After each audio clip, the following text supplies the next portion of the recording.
Hello everyone, how are you? I hope you all are fine. आज हम हमारी हिंदी की पाठ्य पुस्तक आरोह भाग 2 काव्य खंड की पोइम 3 पढ़ेंगे, जिसके कवि कुंवर नारायण जी हैं। जैसा कि मैंने आपको पहले बताया था, कुंवर नारायण जी ने यहाँ पर हमारे सामने 2 कविताएं प्रस्तुत की है। पहली कविता है कविता के बहाने और दूसरी है बात सीधी थी पर। कविता के बहाने कविता हमने हमारी पिछली वीडियो में पढ़ ली है। इस वीडियो में हम पढ़ने वाले हैं कविता बात सीधी थी पर।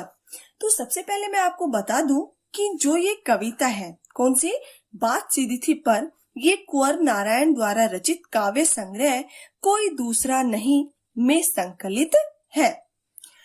तो शुरू करते हैं हमारी पॉइंट। बात सीधी थी पर यहाँ पर क्यों लगाया है? पर इसलिए लगाया है कि कहीं ना कहीं बात टेढ़ी हो गई है, अर्थात कवि अपने शब्दों के माध्यम से जिस बात या जिस भाव को स्पष्ट करना चाह रहे थे वह स्पष्ट नहीं हो पाई। अच्छा बताओ, कवि का क्या कार्य होता है? सीधी सी बात है, कवि का कार्य क्या होता है? कविता लिखना। कविता के द्वारा कवि अपने भाव, विचार, कल्पनाओं को शब्दों के माध्यम से हमारे सामने प्रस्तुत करते हैं। कविता में भी 2 प्रकार के शब्दों का प्रयोग किया जाता है, एक तो सरल सहज भाषा का अर्थात शब्दों का, और एक कठिन शब्दों का, ठीक है ना, जटिल शब्दों का। जिस कविता में कठिन शब्दों का प्रयोग किया जाता है वह कविता कवि के लिए तो अच्छी है। क्यों? क्योंकि उसे लोगों से प्रशंसा मिलेगी, शाबाशी मिलेगी, वाहवाही मिलेगी। लेकिन वो कविता जिसमें कठिन शब्दों का प्रयोग किया गया है वह कविता पढ़ने या सुनने वाले के लिए मुश्किलें ला देती है। क्यों? क्योंकि सभी शब्दों के अर्थ उनको पढ़ने वाला या उनको सुनने वाला अर्थात श्रोता या पाठक को पता नहीं होता, ठीक है ना। तो कवि भी यही बात इस कविता के माध्यम से बताने की कोशिश करते हैं कि बात सीधी थी पर। बात सीधी थी पर एक बार भाषा के चक्कर में जरा टेढ़ी फंस गई। कवि कह रहे हैं कि बात बिल्कुल सीधी थी, लेकिन क्या हुआ कि वो भाषा के चक्कर में, अर्थात जब कवि कविता की भाषा में अलंकार, सौंदर्य, शब्द शक्तियां आदि को जब बलपूर्वक ठूसने का प्रयास करता है तो भाषा में जटिलता उत्पन्न हो जाती है, उसमें कठिनता उत्पन्न हो जाती है।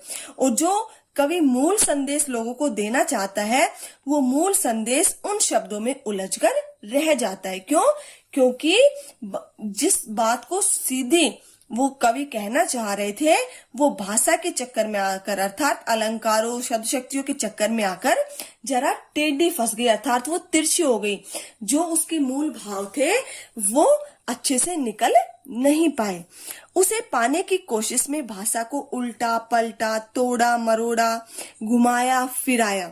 कवि क्या कह रहे हैं कि जिस उद्देश्य के लिए या जिस भाव के लिए मैंने कविता लिखी थी उस भाव को पाने की कोशिश में जब वो टेढ़ी हो जाती है अर्थात उससे भाव नहीं निकलते, तो उस भाव को पाने की कोशिश में मैंने भाषा को उल्टा पलटा अर्थात इधर उधर घुमाया, तोड़ा मरोड़ा अर्थात एक शब्द की जगह दूसरे शब्द का प्रयोग किया, ठीक है ना, एक्सचेंज करके शब्दों का यूज किया, घुमाया फिराया, लेकिन की बात या तो बने या फिर भाषा से बाहर आ जाए। कवि ने ऐसा क्यों किया?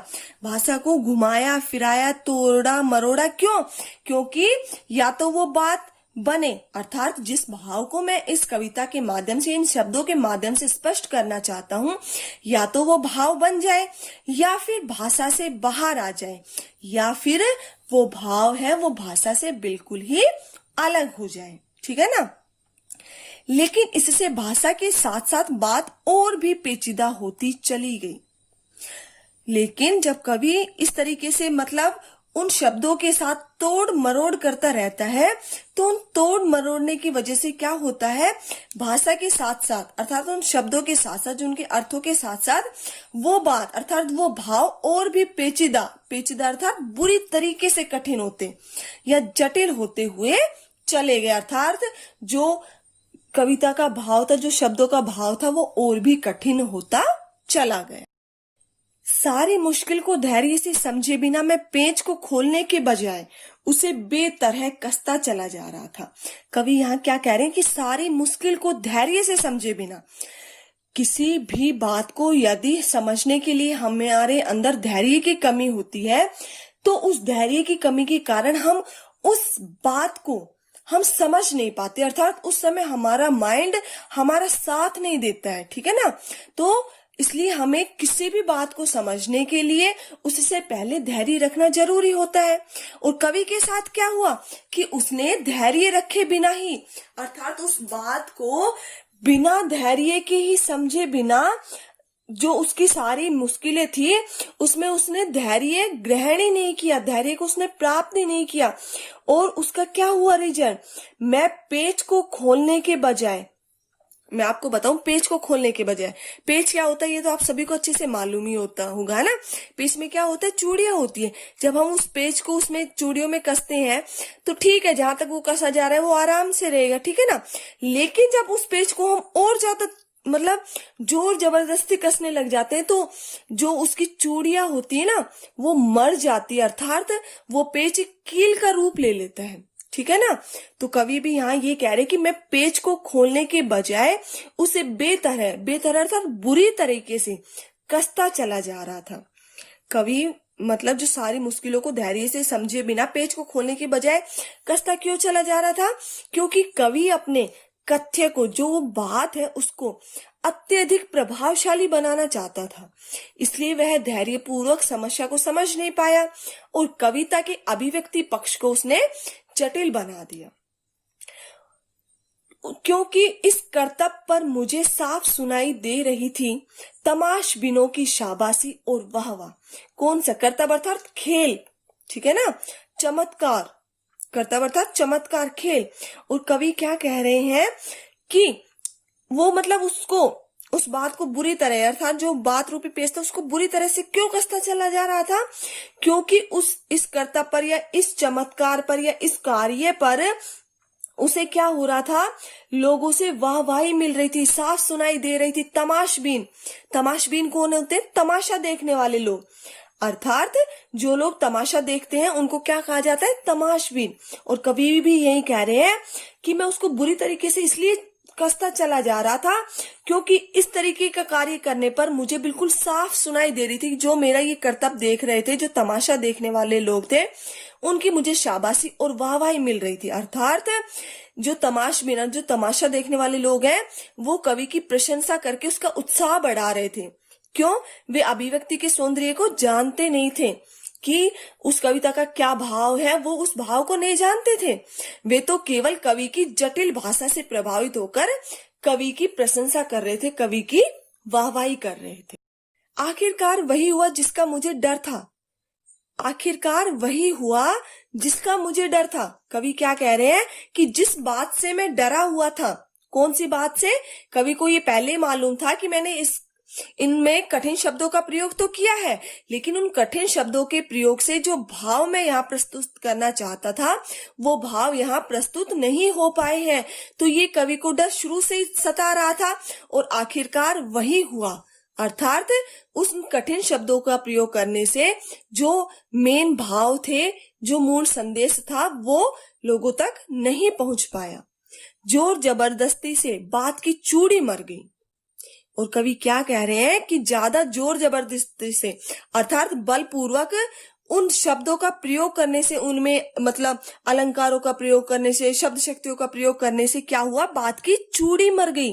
बात की चूड़ी मरना अर्थात जो कथ्य की प्रभाव उत्पादकता थी ना, जो कथ्य की जो मतलब मेन इंपॉर्टेंस थी, जिससे जो भाव स्पष्ट होना चाहते थे, वो भाव ही खत्म हो गए, अर्थात उन भावों की चूड़ी ही मर गई और वह भाषा में बेकार घूमने लगी। और जिस शब्द का कोई अर्थ नहीं होता है, जो निरर्थक शब्द होते हैं, वो भाषा में बेकार घूमते हैं। ऐसे ही कवि के साथ हुआ। हार कर मैंने उसे कील की तरह उसी जगह ठोक दिया। जैसा मैंने अभी आपको बताया था ना कि जब पेज की चूड़ियां मर जाती है तो वो एक कील का रूप ले लेती है, ठीक है ना। और कील को तो क्या करना होता है, हमें ठोकना होता है, और पेज को क्या करना होता है, कसना होता है। तो कवि के साथ भी ऐसा ही हुआ कि जो भाव थे, उस भाव रूपी उसकी चूड़ी मर गई बात की, ठीक है ना।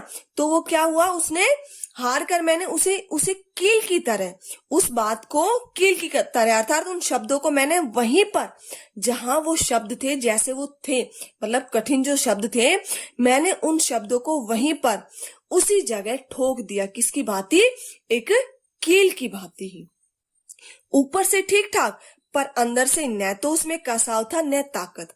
क्या होता है जब जैसे चूड़ियां मर जाती है जिसकी, और वो कील का रूप धारण कर लेती है, जो अब हम उसको दीवार में ठोकते हैं, ठीक है ना, तो वो कील बाहर से तो ठीक ठाक दिखती है, लेकिन चूड़ी ना होने की वजह से उसके अंदर क्या होता है? कसाव, अर्थात उसके अंदर कसावट नहीं होती है, और ना ही उसमें ताकत अर्थात शक्ति होती है। ऐसा ही होता है ना।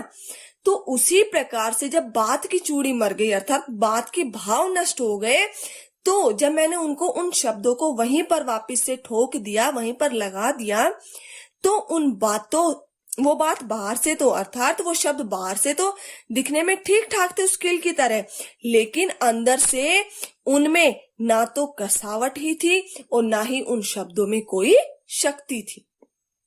बात ने जो एक शरारती बच्चे की तरह मुझसे खेल रही थी। बात, कौन सी बात? जो वो भाव, जिस भाव से वो कवि अपनी कविता में शब्दों का प्रयोग कर रहा है, कठिन शब्दों का, तो कविता के कथ्य ने, बात ने बच्चे की तरह, उस एक शरारती बच्चे की तरह उस कवि के साथ खेलना शुरू कर दिया।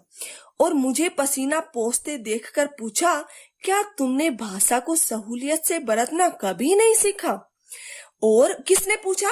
उस शरारती बच्चे ने, ठीक है ना। मतलब बात ने उनसे पूछा एक शरारती बच्चे की तरह, और क्या पूछा कवि से?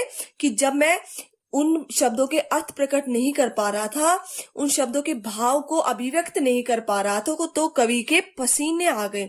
और जब कवि उन पसीनों को पूछने लगा, तो उन पसीनों को पूछते देखकर उस बात रूपी शरारती बच्चे ने कवि से कहा कि क्या तुमने भाषा को सहूलियत अर्थात आसानी से, सरलता से बरतना, प्रयोग करना कभी नहीं सीखा? कि आप कवि होते हुए भी क्या आपने भाषा को आसानी से बरतना अर्थात प्रयोग करना नहीं सीखा? क्या आपको नहीं पता कि जो कविता में सीधी मतलब सरल और सहज भाषा का प्रयोग किया जाता है, उसके माध्यम से ही जो कविता होती है वो प्रभावशाली बनती है। ठीक है ना। Thank you.